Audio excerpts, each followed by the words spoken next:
दोस्तों, मेरा नाम अविनाश है। मैं दिल्ली में रहता हूँ। इस समय मैं 18 साल का हूँ, लेकिन मैं दिखने में 24 साल तक का लगता हूँ। मेरा कद 5 फीट 9 इंच है। मेरी बॉडी फिट है, ना ही ज्यादा मोटी और ना ही पतली। मेरे क्लास की लड़कियां मुझ पे मरा करती थी, लेकिन मैं किसी का लाइन एक्सेप्ट नहीं करता था। पहले मैं एक लड़की को पसंद करता था, लेकिन उसके जाने के बाद मुझे कोई लड़की पसंद नहीं आई। पसंद भी कोई आया तो वो थी मेरी प्रज्ञा मैडम। प्रज्ञा मैडम मेरी क्लास में पढ़ाती थी। पहली बार जब वो मेरी क्लास में आई थी तब मैं 11th में था। मैडम को देखते ही मैं उन पर अपना दिल हार बैठा था। मैडम को मैं पहले दिन ही देखकर पसंद करने लगा। मेरे कॉलेज के कई लड़के भी मैडम पर मरते हैं। दोस्तों, मैं आपका समय बर्बाद न करके सीधे अपनी कहानी पर आता हूं। दोस्तों, ये मेरी जीवन की सच्ची घटना है। मैं एक मीडियम घर का लड़का हूं। मैं अपने घर का अकेला लड़का हूं। न मेरा कोई भाई है और न ही कोई बहन। मेरे पिताजी मोहल्ले के डॉक्टर हैं। उसी से हमारा खर्चा चलता है। गांव में भी जमीन है, लेकिन मैं अपने गांव बहुत कम गया हूं। दोस्तों, मैं दिल्ली में एक पब्लिक स्कूल में पढ़ता था। क्लास में प्रज्ञा मैडम का पहला दिन था। मैं मैडम को देखते ही फिदा हो गया।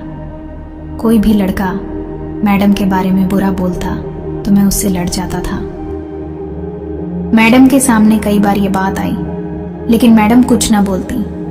बाद में मुझे समझाती, जो भी मुझे कुछ कहने दिया करो, किसी के कहने से कुछ नहीं होता।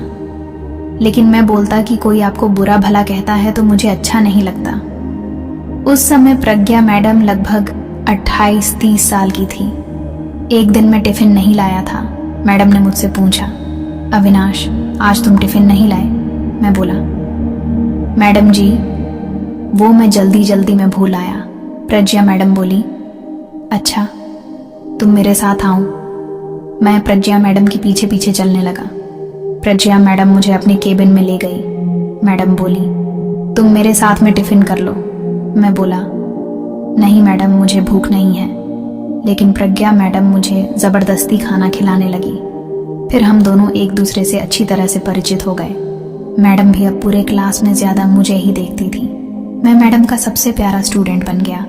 मैडम भी मुझे बहुत मानती थी। क्लास के सारे लड़के मेरा खूब मजा लेते थे। एक दिन मैं स्कूल जल्दी आ गया और अपने क्लास में बैठा था। खूब तेज बादल चमक और गरज रहे थे। पानी बरसने वाला था। उसी समय प्रज्ञा मैडम भी आ गई थी। 1-2 बच्चे हमारे क्लास के और आए, लेकिन उस दिन छुट्टी हो गई थी। मैं अकेला ही क्लास में बैठा था। तभी प्रज्ञा मैडम उधर से जा रही थी। वो मेरे पास आई और बोली, तुम अभी तक घर क्यों नहीं गए? मैंने कुछ नहीं बोला। तब प्रज्ञा मैडम मेरे पास आकर बैठ गई। प्रज्ञा मैडम बोली, गर्लफ्रेंड का इंतजार कर रहे हो? मैंने कहा, नहीं मैडम, मेरी कोई गर्लफ्रेंड ही नहीं है। मैडम ने पूछा, फिर तुम यहां बैठकर क्या कर रहे थे? मैंने सोचा आज बेटा मौका है, बोल डाल अपने दिल की बात। मैंने मैडम से बड़ी हिम्मत करके कहा, मैडम, मैं आपका इंतजार कर रहा था। प्रज्ञा मैडम चौंक गई। बोली, क्या? मैंने कहा, हाँ मैडम जी, मुझे आप बहुत अच्छी लगती हो। मेरी बात सुनकर मैडम ने कुछ नहीं बोला, लेकिन कहीं ना कहीं मैडम जी भी मुझे पसंद कर रही थी। मैं मैडम के और ज्यादा पास जाकर मैडम को आई लव यू बोल डाला।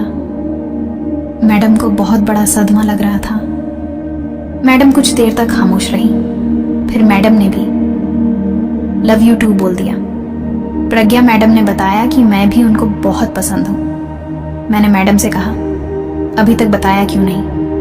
तब मैडम ने कहा, हम दोनों की न तो उम्र बराबर है न जी। हम लोगों के बीच वो ही कुछ ऐसा हो सकता था। तुम मेरे स्टूडेंट हो, इसीलिए मैंने तुमसे ऐसा नहीं बोला। मैंने कहा, प्यार के लिए कोई उम्र मायने नहीं रखती। प्रज्ञा मैडम कहने लगी, बड़ा नॉलेज है प्यार के बारे में। मैंने कहा, हाँ है। प्रज्ञा मैडम उस दिन साड़ी पहनकर आई थी और मैडम ने खूब जबरदस्त काजल लगाया था।